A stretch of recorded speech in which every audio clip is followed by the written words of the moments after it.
Hinatulan ng Sandigan Bayan ng dagdag na 78 taong pagkakakulong ang tinaguriang pork barrel scam queen na si Janet Lim Napoles. Kaugnay pa rin ito sa mga kasong may kinalaman sa pork barrel fund. Narito po ang ulat.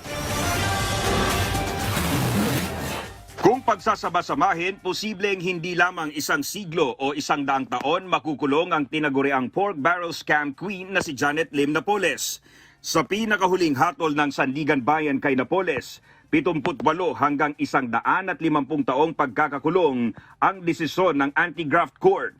Sa 3 kaso ng graft at 3 kaso ng malversation of public funds, may kaugnayan ito sa paggamit sa 35 milyong pisong pork barrel fund ni dating congressman sa Lacnib, Baterina. Nahatulan ding makulong ang 4 pang kasamahan ni Napoles mula sa mga organisasyon na ginamit nila para daanan ng pondo.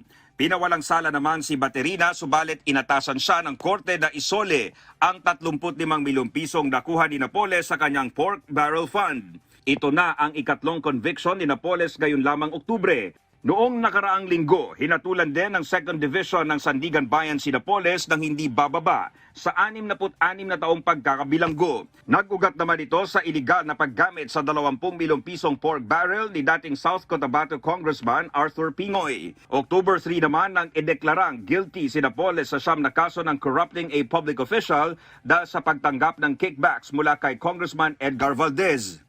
Ang unang conviction ni Napoles ay sa plunder case na sangkot si Senador Bong Revilla. Napawalang sala ang senador pero inatasan siya ng korte na ibalik ang halagang iligal na nakuha ni Napoles.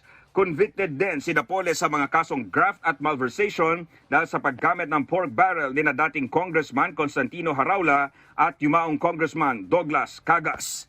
Dominic Almelor para sa Bayan.